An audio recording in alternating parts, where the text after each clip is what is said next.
It's time for the Showtime and Timberwolves Show with your hosts Paladino Joey and the People's Champ Vince Germano.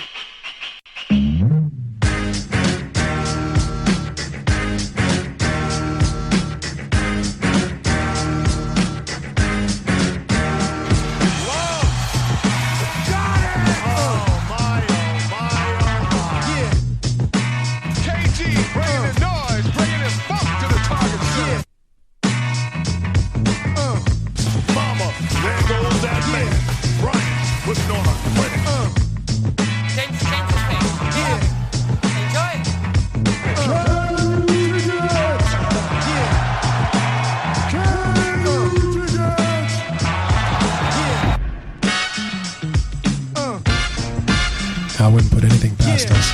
And, that's the goal, is to get to the finals and win it. Hello again, Lakers and Timberwolves fans. This is the Showtime and Timberwolves Show. I'm your host, Paladino Joey, and with me once again, the People's Champ, Vince Germano. How you doing, Joey? Hopefully you're not freezing your ass off over there in Golden Valley. Here in Golden Valley, Minnesota. Yep, Vinrock is from Melbourne, Australia. Yep, an international show here. Yes, sir. For those of you that are new to this show, is episode number 4. And I am freezing my ass off because the cold has returned. The snow came and the cold returned after the snow. That was a pretty impressive drop of snow you posted on Facebook. Yeah, it's 10 inches, but literally 10 inches topping what already was probably 30-something because we had no thaw. Yep, no thaw all winter. We usually have something, but nothing this time. You're about as cold as Ryan Kelly's jump shot right now.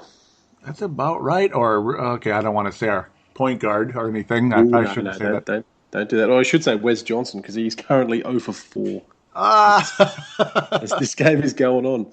Yep, you got the old Lakers-Celtics rivalry going on over. Okay, I'm so mean. Yeah, battle for the wooden spoon. Huh? It's the battle for the wooden spoon. Yeah, pretty much. It's about what's going on right now. It is a 2-point game at halftime. The 17 championships against 16, leading by. Well, actually, it's after halftime now, but leading by 3. Yep. 17-16 though in the championship bracket. Yeah, we'll get one. We'll get one though. We should get one next year. It's coming. One of these Celtics are looking at that. We've got to get Kevin Love first. And then the Celtics got to trade away Rondo, apparently. No, actually, they didn't, though. No, they were entertaining the thought. I think there was some reports that he shopped around a bit, but Toronto and Sacramento, he didn't want to. He pretty much the reports were he didn't want to sign or re-sign with those particular teams. Mm-hmm. I don't blame him for that one. And I remember Houston was in the mix too, but maybe they just, I don't know, maybe Boston. I'm sure Boston wanted too much in return, at least in Houston's eyes. I really don't want to see him in Houston. Me neither. Me neither at this point. But yeah, before we dive deep into the trade deadline, we gave you guys a little tease. We put our toes in the water. We like to talk about our little what frothy we're having to start out. That would be beer. For those of you wondering, like, what's that? No. But no, yeah, we like to introduce our frothy that we join us on our show, our in-studio audience. Yes, this is a drinking podcast. We do like a cold frothy every now and then. Mm-hmm. But today I've got to say I'm not on the frothy. It's a bit, even though it's summer, it's a bit nippy out here at the minute. Oh wow! So I've gone for a cider. Oh, okay. That works. For a Bulmers cider, apple cider, alcoholic, of course. Oh, is it? Oh, so there you go. So still a technical, you know what I mean? Oh yeah, I'm still on the piss. Don't worry about that. I just love my cider as much as my frothy. So yeah, it's a good drop. I don't know if you can get Bulmers where you are in Golden Valley. It sounds familiar, but I haven't seen it. It's something to Google out there. We're here. In this case, it's a local brew, of course, but extremely high ranked. Usually overall, it's called Surly. Yes, this is the Surly Hell variety, though. Like Surly's the actual main brewery. But this one's called Hell, which is like a German, like Hell is It is utterly very, very good stuff. Oh, and he's just That's our new knocked the bit. top off already. Mm-hmm. That's what it's about right there. That's his fourth one, people. Don't worry about Oh, believe it or not, it's only the first, but oh well. Yep, but there it is.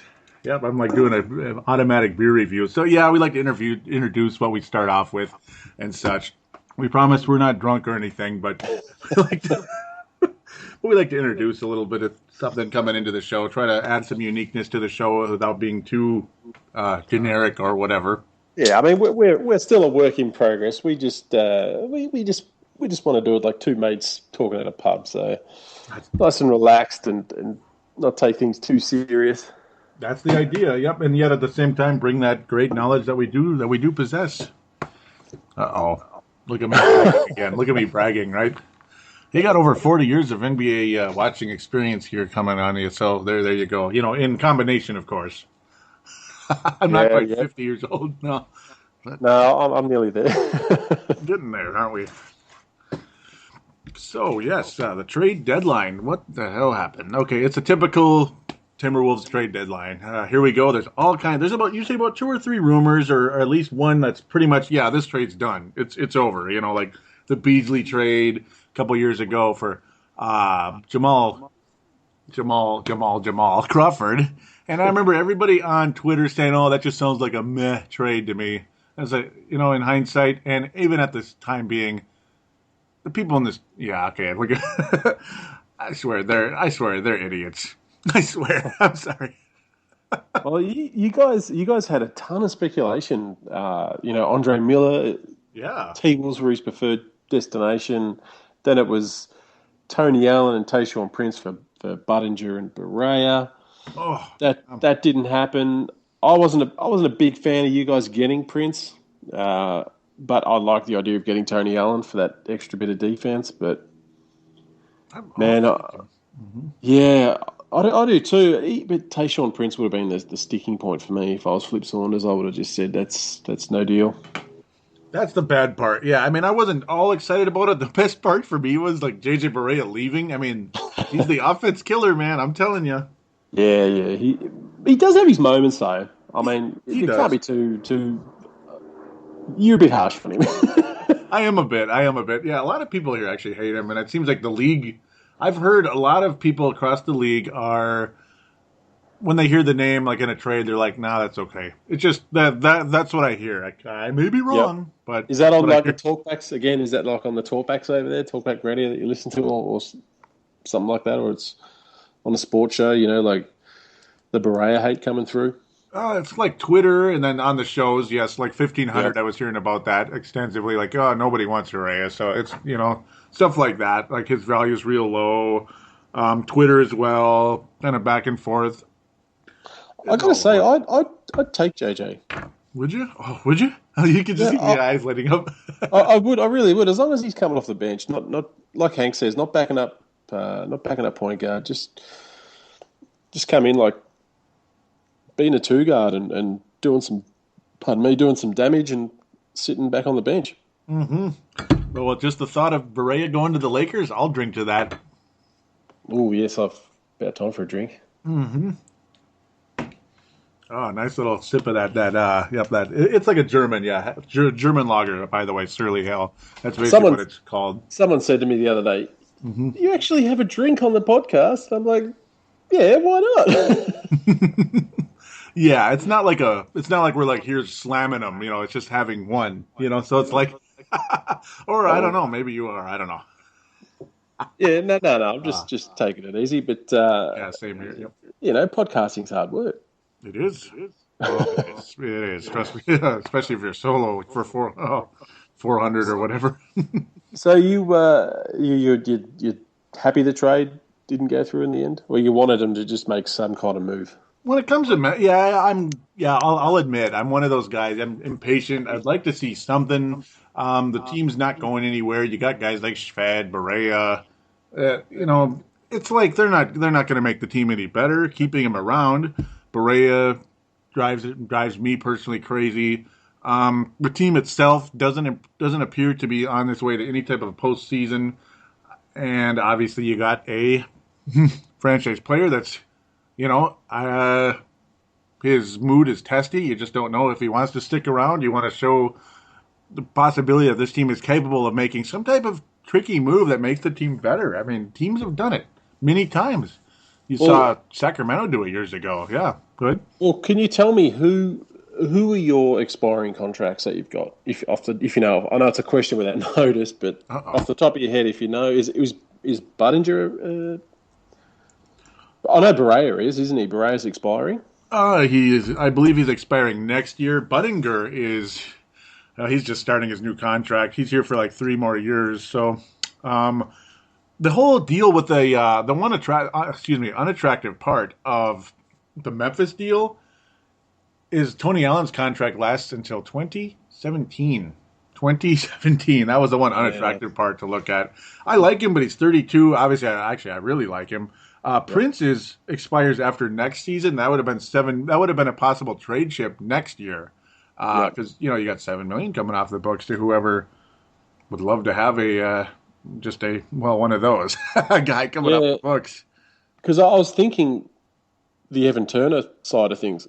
Yes. And then because they wanted Philly wanted expiring contracts, but it doesn't sound like you guys have got anything to give up that you could have given up to get a guy like Evan Turner.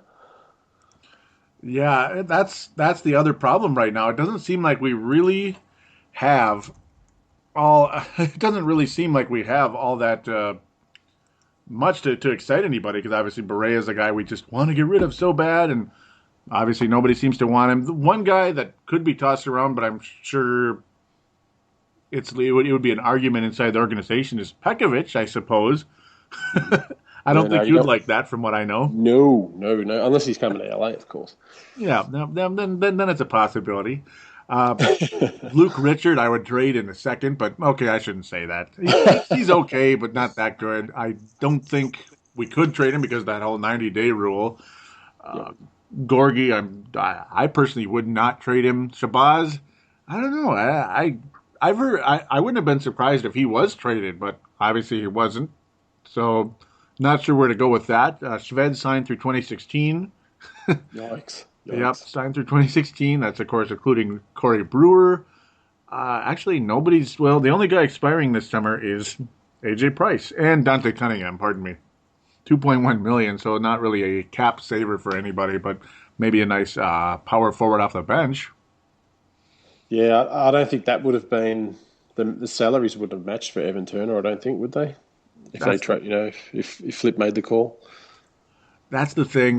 They'd have to figure out something, and would the pieces, once you do match salaries, do the pieces attract Philadelphia? And it's like, probably not. Philadelphia, when they're like in the Wiggins sweepstakes and all that, the tanking and all that classic stuff that teams like to do all the time, even though Adam Silver would like to deny that. That deal doesn't make all that much sense either for Philadelphia acquiring Danny Granger. They're gonna waive him. That's the thing. Oh, okay, I see what you mean. Yeah, they're gonna waive him. So he's gonna go. You know what he's gonna do? He's gonna sign with the Spurs or the Heat or bloody Oklahoma or something like that. Mm-hmm. But I think his knees stuffed. That's the thing. Yeah, it seems like he's been out for like forever, basically. Like he's one of those guys. He'll be back for a little bit, and then he's out again for the soreness is kicking in, or whatever it is, or it's aggravated, all that good stuff. Yeah, I think he's stuffed. But we made a blockbuster. Did you catch our blockbuster? It was big time, wasn't it? Did I hear something about Steve Blake, your favorite guy there? I don't mind Steve Blake, but we traded him to Golden State for Kent Bazemore and Marshawn Brooks. Yeah. Who watching today, I don't mind, before we came on to record this show, I don't mind Bazemore. Yeah, I was like thinking, who is that guy? But no. He's super athletic, and this is going to throw D'Antoni. He actually plays defense. Actually drew a charge. Oh my God, that's a miracle. And that's a miracle. I saw D'Antoni just look over to Kurt Rambis and say, "What the hell was that?" And also, Marshawn Brooks showed some nice moves. Hey, look, play them. Let's see what they can do. But I'm happy for Steve Blake going to a playoff contender. So I wish him well. You knew what you were getting when Steve Blake came on the floor. I like him. Yeah, good outside shooter. Obviously he's not this stud or anything, but he plays a role, and he's a good point guard. He's a good, solid veteran point guard. He sure is. But look, like Mitch Kupchak said, one too many ciders. Bazemore, they want to look at Bazemore and Brooks, and you got to be thinking. Well, I was thinking anyway. Marshawn Brooks has been traded, waived, whatever, from like 4 teams in the space of 12 months. Mm-hmm. Surely his confidence has got to be just shaken a little. Yeah, you got to think. I mean, he's been all over the place. And I remember when he first went to Boston, was it the preseason this year? I started laughing to myself when you said his name. I still remember when I was just kind of pausing. I'm like, Marshawn Brooks sucks. After all the time me and Marcus wanted him on Timberwolves Explosion, wanted him like he was gold. And then we see him at preseason. I'm like, this guy sucks. So I brought back that memory. I'm sorry. I had to chuckle. But he looks like a little version of Kobe Bryant out there today. I thought to myself, he's got a little afro, like from 12 years ago. I'm talking. Yeah, the gold. Yep. He's not as big as Kobe, but his movements, and obviously not as good, but his movements and that remind me of Kobe just a little. But look, while he's there, he should pick Kobe's brain and just work his ass off, because as for all of D'Antoni's faults, he can get guys like Marshawn Brooks going. I think he's been proven in the past. Yeah, I'm saying Marshawn Brooks. That could be this could be the one. When it comes to him moving around all the time and all that good stuff, this could be the destination for him. I like it actually quite a bit. The whole Kobe thing, yeah, he's kind of like a wannabe Kobe. Now he's on the Lakers of all teams, so this could be a really nice sneaky move for the LA Lakers. Even though obviously losing the veteran, but the Lakers may have to be transitioning, unfortunately, to a younger group of players at this point in their this point in their franchise right now, their status, so to speak. Marshawn Brooks could be that sneaky, explosive guy off the bench. Maybe, who knows? Who knows? I'll just leave it at there before I say some preposterous statement. He's the starter for the next 15 years, right? That's not happening. But it's going to be interesting to see if he develops or gains a bit more confidence. Yeah, it's all about finding that sneaky move that I wish the Timberwolves would do just once, please. Shved was, we thought maybe, but of course now, whenever it's the sneaky move, it's the bust. You know who you guys should look at is Earl Clark. It's like, who's that again? No, yeah, he's the guy. Yeah, obviously he was on the Lakers last year, right? He got traded to Philly for the Spencer Hawes deal. That's what it was. Yeah, that's what I saw his name. Mm-hmm. They waived him. Okay, yeah. I mean, he's long, athletic. He can rebound. He can score. Needs to probably improve his passing a little bit and that, but he's still handy off that bench for you guys. Yeah, and I liked him with LA when he was there. So he's going to wind up somewhere for sure. I don't think he's going to be out of definitely he's not going to be out of the league. Yep. Might be a sneaky move. Martin's out for a while yet, broken thumb. Yep. We know our best coach of all time is not going to play Shabazz, so we just know it. Which just infuriates me still. Like, yep. Perfect opportunity to give Shabazz some minutes, but that's like flogging a dead horse here. So we say it pretty much every week, and you say it pretty much every week. Every week. We say it pretty much every week on the Courtside podcast. Yep. Adelman clearly doesn't listen to us. So.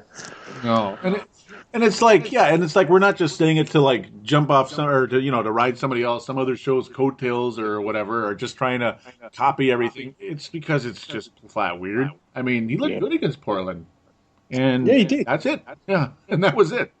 Yeah, it baffles. It's baffling. It's weird. And Budinger, yeah, obviously the trade thing, and I know you like him for the most part, and I like him too, but I don't know. I'd rather see Shabazz than Budinger right now. I mean, Budinger's knees scare me. Rumors, all that good stuff. Talk inside the organization is they are scared to death that knee of Mr. Really? Chase Budinger. Yeah, it's that he's not going to regain the athleticism he saw when he was a Rocket. Okay, but Yeah. that's fine. Like, there's been tons of players who have lost their athleticism and changed their game style. Like, Yeah, he can become, pardon me, that spot up shooter. I would not mind that. If he became a good spot up shooter, I would be very excited because obviously any team needs at least one or two of those type of guys long And term. exactly. And if you guys are, say, if you guys right now were a championship team, he would not be starting. He would be like Yeah. off the bench. You know, you don't. He's just a good role player. You don't want Chase Budinger starting, but look, getting back to that knee, Yeah. just if he has lost it, the athleticism, there you go, spot up jump shoot. I mean, Ron Harper lost his athleticism. He just became a solid role player. Yeah, very good. Steve Steve Kerr in college, when he blew out his knee, he became the spot up shooter that he we all know and love. So I don't think the brass in Minnesota should be worried too much. I mean, he's still young too, but he's 25. I mean, plenty of time to get it right, and if he has to change, I'm sure he will. Yeah, that's the thing. Because if he does change, yeah, and I totally hear that thought process. Because obviously, when the Wolves were their most successful season, they had a guy by the name of Fred Hoiberg. You could just count on every time he caught that ball, that thing was going in. I just love that spot up shooting, and if he could become somebody at least like that, and maybe a slightly better version, slightly more going on than just that. But well, even if it is just that, he could be damn good at it. And you have athleticism at the same position anyway in Corey Brewer and the other guy that doesn't play. So it's just, it's an ongoing deal there. So, I mean, you don't have to count on athleticism from every single guy at the same position. So, yeah, that's a very good take there on Mr. Chase.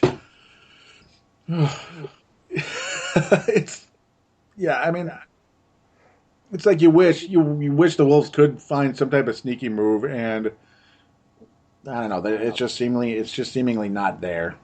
But the thing is, too, mate, you got to remember, Flip's only been in the job for 1 year, if that. Mm-hmm. So I mean, you got to. I'm jaded.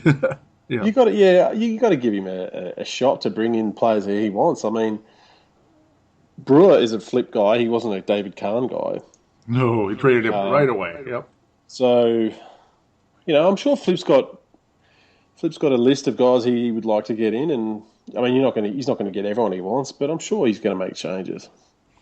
Yeah, there's got to be some kind of a plan going into the summer. I'm sure. Hopefully, it doesn't involve losing Kevin Love, but cross the fingers there. Just before we probably move on to the next topic, did you hear the story that Kevin Love told Peter? I always get this guy's name wrong. Peter Vexy, is it? Peter Vesey. Yes, Vesey? Peter Vesey. Oh, I love that guy. I actually like him, too. Yeah, I like him, too. He follows me on Twitter now. Don't know why. Well, Kevin Love, he says that Kevin Love told him that he's told Flip that he wants to be traded and, he's not going to re-sign with Minnesota. And, of course, Kevin Love denies it. Flip Saunders says, the last thing he said to me was that he hated my sports jacket. Ha, ha, ha. Peter Vesey comes out today and says... So Kevin Love doesn't remember claims he doesn't know me, has never spoken to me. He must think I'm Jesus Christ. Or something like that. So one of them's lying. I think it's Kevin Love. I think it's Kevin Love. Yeah, I mean, the media is so cliquey. I mean, it's just high school again, where everybody here clicks together. Oh, yeah, Kevin Love said that. Yeah, you're Peter Vesey. You're stupid. You have no credibility. And then Peter Vesey's coming back. I mean, there was a world war of Twitter war, a world Twitter war.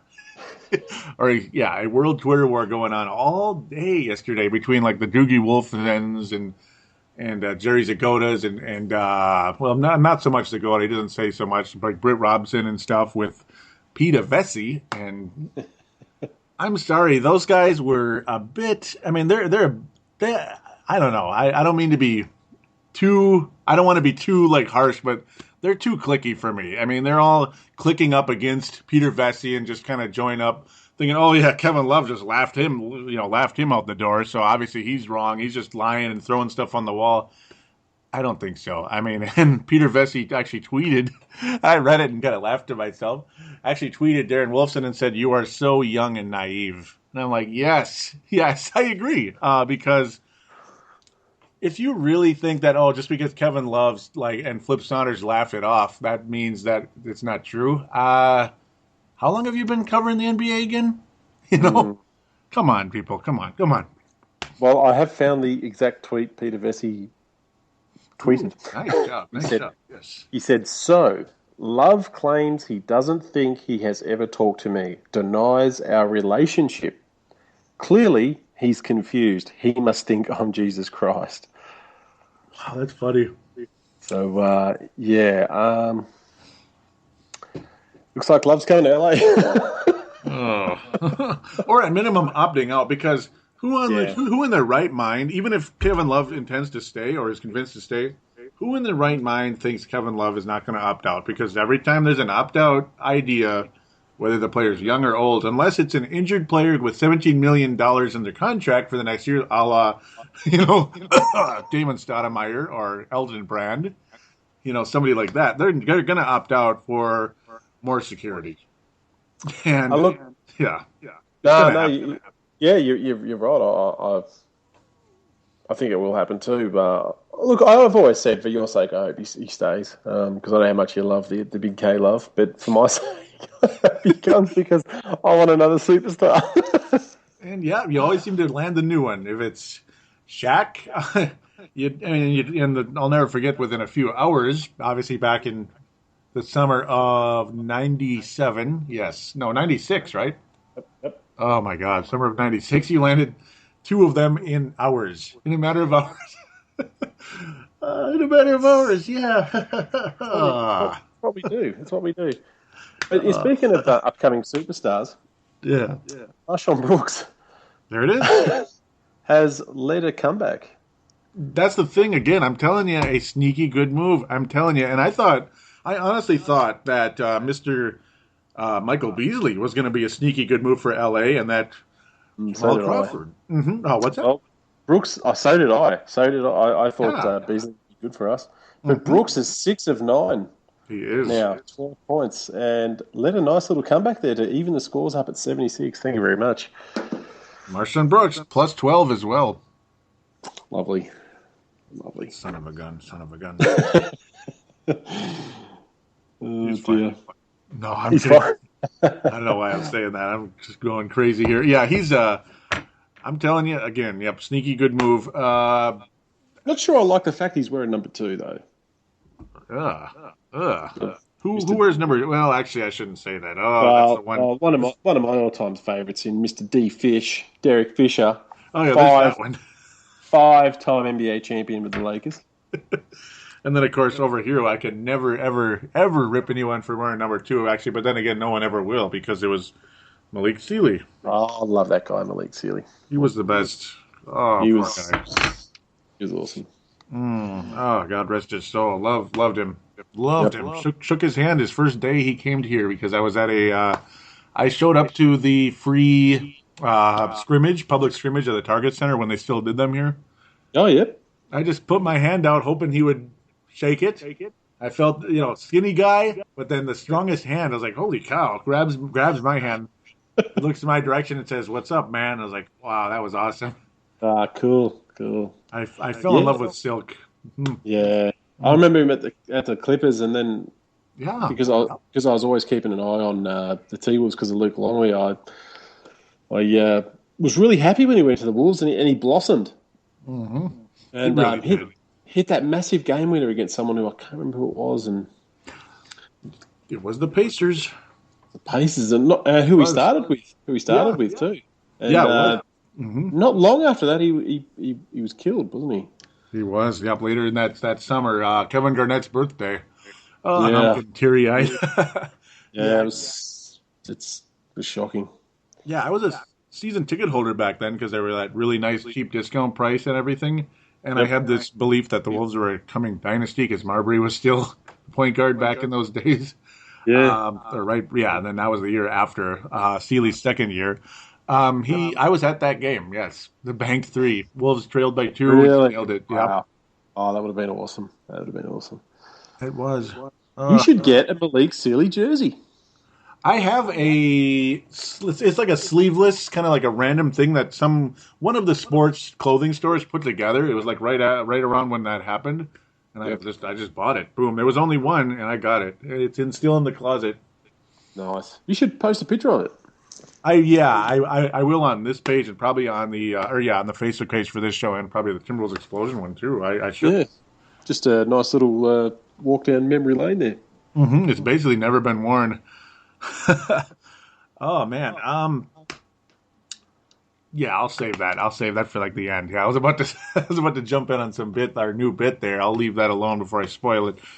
That was spoiled already. Wink, wink. So really, the trade deadline, not the most exciting thing in the world, but I think good move for the Indiana Pacers, who, well, they got their work cut out for them because the Heat that freight train is beginning to churn. It really is. Yeah, like someone said to me, the Pacers have got their game face on. They're loaded up and I felt like I mean, we won't bang on too much about the Pacers because we hate them. I feel like they needed something. They were starting to drop a couple of games. I thought you probably shouldn't have dropped that. I thought maybe they just need a little bit of a spark, and I think Evan Turner's just the tonic they need. It could be. That could be a nice, sneaky, another sneaky but not too sneaky, you know what I mean, type of move. Yeah. The sneaky one might be Lavoie Allen of this, the terms of like the under. I like that. That is a good call, man. I love Lavoie Allen. I like that move. I do. I like it a lot. Yep, absolutely. Big 6'9" guy. Looks as strong as hell. Yeah, that is a good pickup for them as well. Like, don't sleep on the Lavoie Allen pickup because he's a handy big man. That's what I'm saying too. Yeah, he's going to be a help, especially come playoff time because you need strength, you need toughness, and he's like a better Craig Smith. Dare I say that? I don't know if I'm annoying people right now. I actually like Craig Smith. Forecaster, so did I. Yeah, Forecaster adored him. Oh, did you guys have Chris Richard? We did. Yep. I liked him. I liked him too. Yeah, and then it was just he didn't really get to play, and then he just kind of got let go after the next year. We were kind of hoping he was another Craig Smith, and then it just, I guess, didn't turn out that way, even though I liked him. Yep. But he didn't seem to have the energy level that the Rhino had, Craig Smith's. Nah. That was what was missing, I think, with him versus old Craigie. The Rhino, yes. So with that, we can conclude the trade deadline part, and then we'll very briefly talk about just a couple of games here with the Wolves and Lakers. We're going to take a quick break and come back right after this.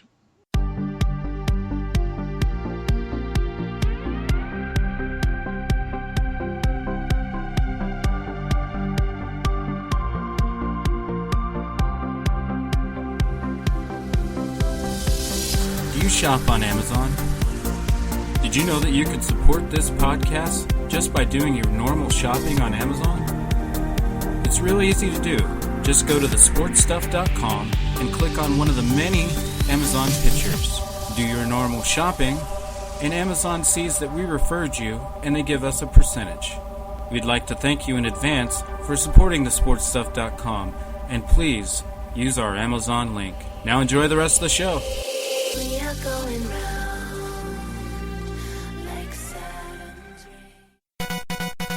Too busy to sit in front of a computer? Simply search for and download Showtime and Timberwolves on iTunes for Apple devices. For Android, find us on the Double Twist app. And for Windows and BlackBerry, search for us in the store icon. And now, back to Palladino Joey and Vince Germano.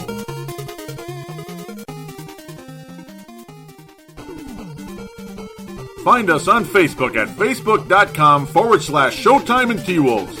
Follow us on Twitter at Showtime T-Wolves and at Vinrock44. Don't forget to call into our phone lines at 209-736-7877.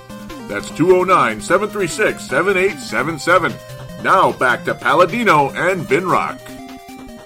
And we are back here on the Showtime and Timberwolves show.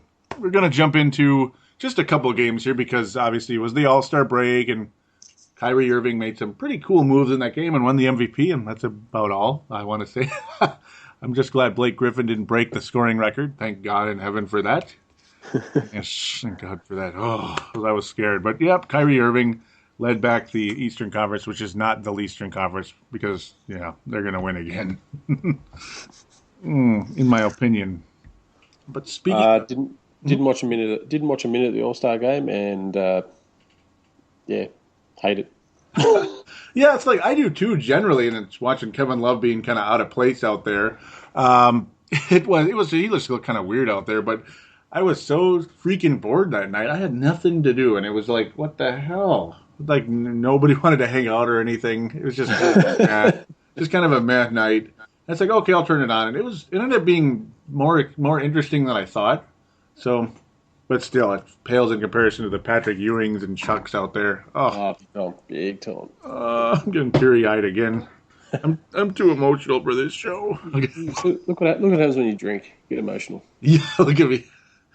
Oh, that's surly hell. Yes. Okay, look at me plugging the hell out of that. And yes, 8-Bit will return for you Tallgrass fans out there. That is some. Okay. Beautiful stuff. So we were talking about the East being not the Eastern Conference, and they look like the Eastern Conference, the powerhouse of the East right now, got powerhoused out of Target Center. What the hell happened here? Timberwolves crush Indiana on Wednesday, February. Yes. I'll tell you what happened. Kevin Love happened. He did. He scored his number, 42. Massive. And for all those Rubio haters out there, Stu Benson, Hank McCoy, what the Courtside Podcast, stick that up your jumper. 17 assists. Yes. Thank you. Yep. There's my bar fight. See, we were about to skip that. There's my bar fight. All the Rubio haters. Boom. Yeah, I'm with you. Yes, I'm throwing a bottle at him. Absolutely. I will drink to that, too. 17 assists in your face, Rubio haters. He was spectacular in that game. Yeah, he shot poorly, but okay, he got 17 assists. He made up for it. Big time. Kevin Love was, of course, big time. 5 of 10 from 3. 16 rebounds, 42 and 16. Really? Yeah, 42 and 16. Love it. Love it. Could watch it all day. Yeah, I mean, it was a fun little game for the Wolves. Pacers looked like they were like, I don't know what it was. It looked like, I don't even know how to describe it. Like it's like everything was off to the side or something in this game when they shoot the ball, except for Paul George, of course, who was obviously a way better version of what Wesley Johnson was supposed to be. I'm still bitter about that, just a little bit. Come on, mate, you gotta seek counselling or something for that. Yes, I do. I'm literally losing my mind right now. That team, so good, but not good in this game. Just everything was off for the likes of David West, Lance Stevenson, Hibbert. I don't think he showed up for this game. I really don't. I don't know if it's all-star hangover or what, but that was you weak. sort of get that a bit from Hibbert sometimes, don't you? Like you do. It seemed like he was in a funk all year last season, and then come playoffs, he woke up. Come playoffs, he was literally like a here we go, preposterous statement of the year. Like a top 4 center in the playoffs. He was unbelievable. No, he was good. He was pretty much, nearly the difference between Miami and Pacers series. Miami. Well, I mean, they couldn't stop him. That's why they've signed Greg Oden, because they know they're going to face him again. Mm-hmm. And yeah, I mean that is a freight train waiting to happen, literally between the two, or a collision course, whatever you want to call it.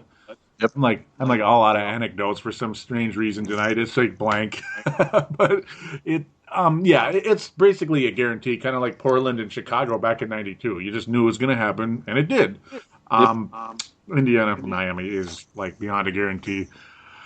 But this game, it's like, boy, Pacers better get serious here. They are going to lose home court advantage, and if they do, well, they're not going to win the East. In my opinion. I want an apology from you to Ronnie Turiaf.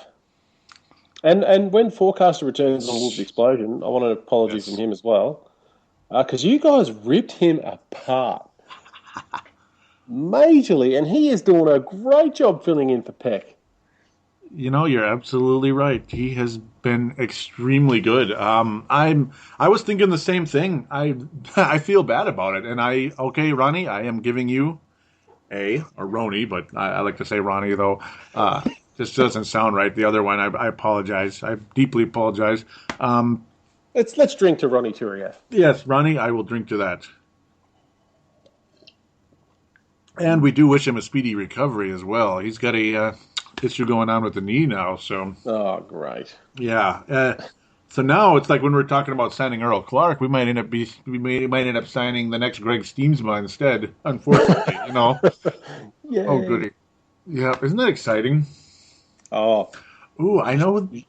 you should be cock a hoop over it. Oh yeah, because if Gorgie Zhang does not get okay, this is it right here. Does there have to be a nuclear bomb or something for Gorgie Zhang to get some freaking playing time? I mean, my goodness. Every centre that's a free agent will have to be down with an injury for Gorgie Jang to get any playing time under Rick Adelman. He's got to get it now. If Turiaf's out, he has to start. Yeah, I mean, But he won't. He'll start Cunningham. You watch. Oh my God! Oh, beating heart. Oof. I can't believe. Yeah, I mean, I'm gonna lose it, and if it's still like 4 minutes or less, yeah, it literally there is no sanity in Adelman if that's the case. And like you guys were saying on the Courtside podcast, let guys make mistakes. I mean, Damn it, let guys make mistakes. So, and you weren't actually talking about Shabbat. Well, yeah, you kind of were a bit, and other guys out there, and they got better. Was it Hornacek, right, with the Phoenix Suns? Yep. Yeah, let guys go out there. If they're going to make mistakes, so be it. Let them develop. So, well, you don't want a guy like Shabazz coming on, and even you saw it firsthand with Derek Williams. The minute they make a mistake, they look over to the bench. Mm-hmm. And if they're playing with that weight when they're playing with that weight on their back, they're not going to play well.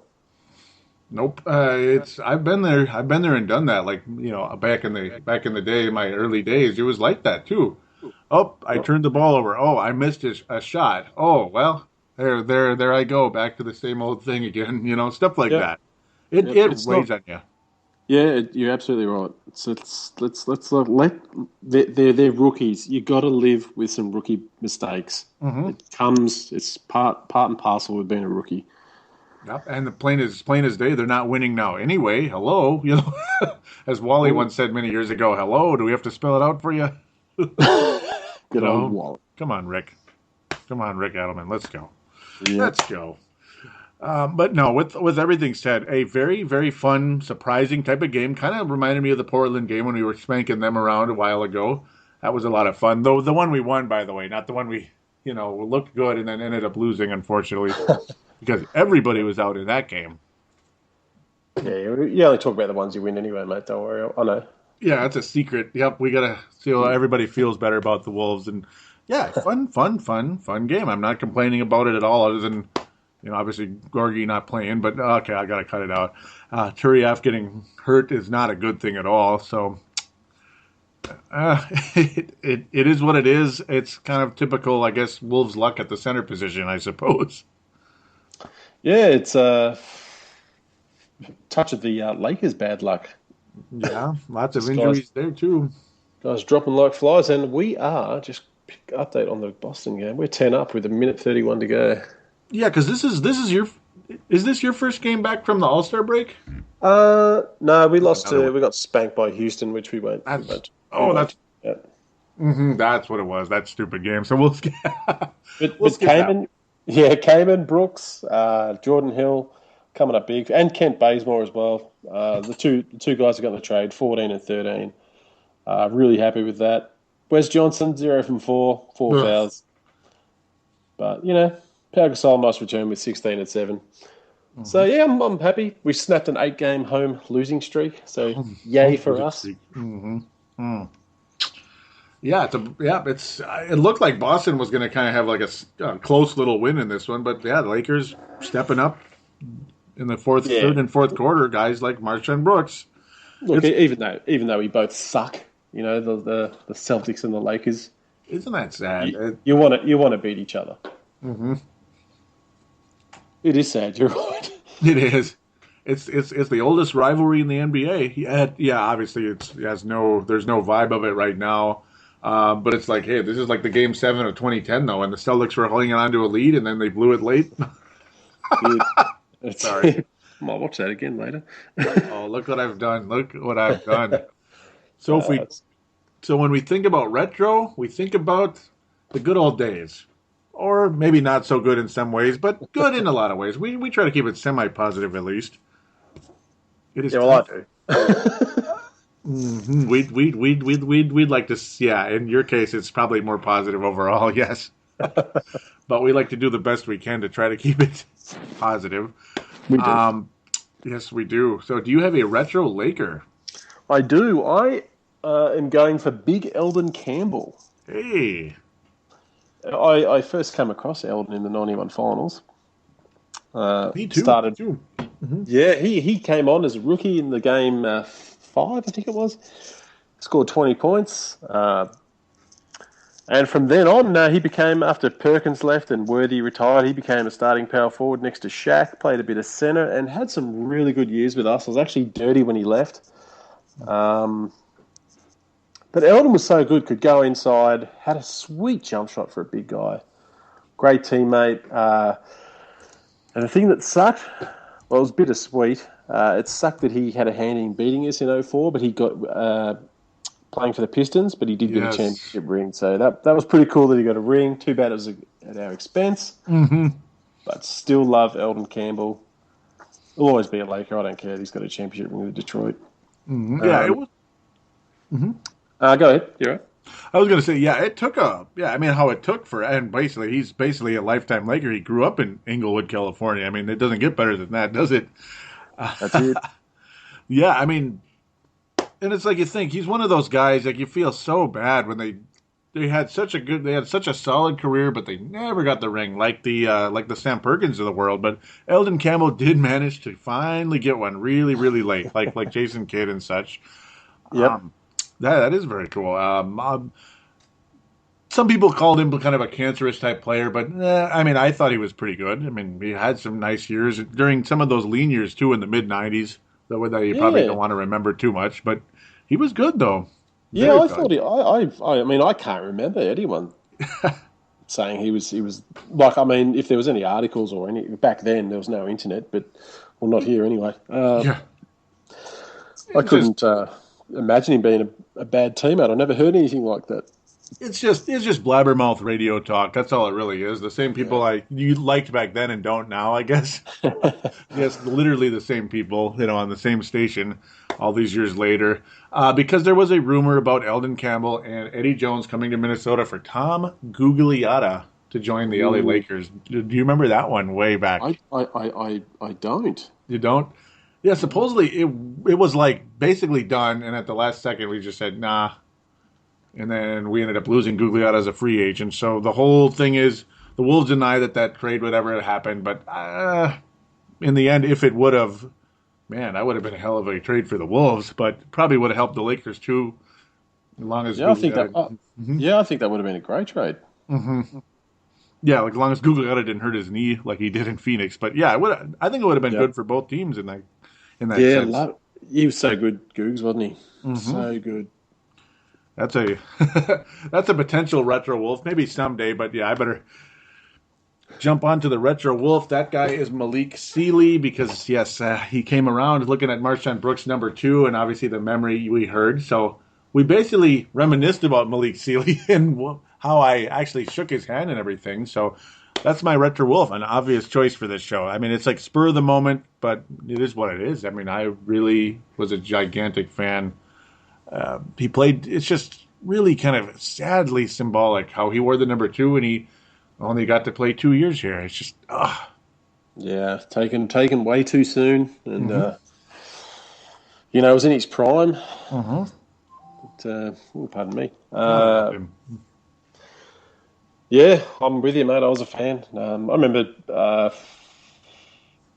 I just remember with my good buddies, and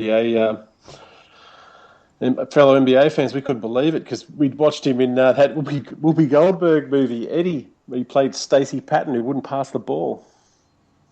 Remember that? You haven't seen that? I don't know. I was like thinking, I was like, no, that's blanking on me. Yeah, no, he's in that. Stacey Patton, he played. I do know he was in something, yeah. Yeah, just a shame. It sort of sends a tingle down your spine when you talk about Malik Sealy. It was just so sad. It does. I mean, we're talking like, you know how it happened literally maybe 2-3 miles from here. Yeah. Oh, really? Yeah, just down Highway 100 here. Yep, that's what it. Yeah. Yep, under the Green Bridge. Was it Old Bridge? were the reports true that he was drag racing David Wesley? David West? I am not sure.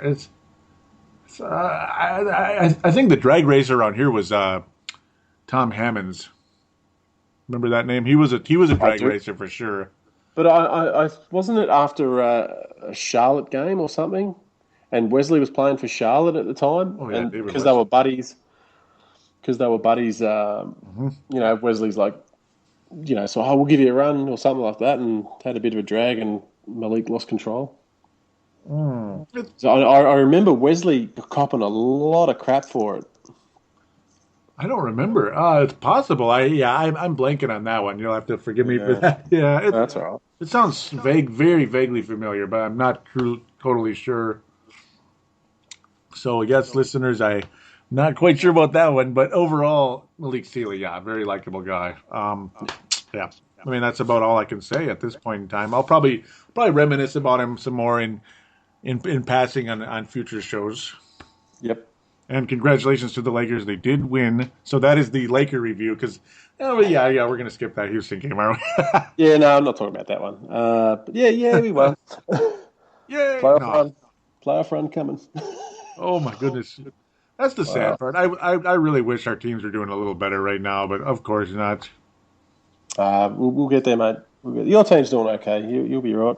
We're just building. We'll win a championship before you at some stage, so don't worry. Mm-hmm. Probably, yeah.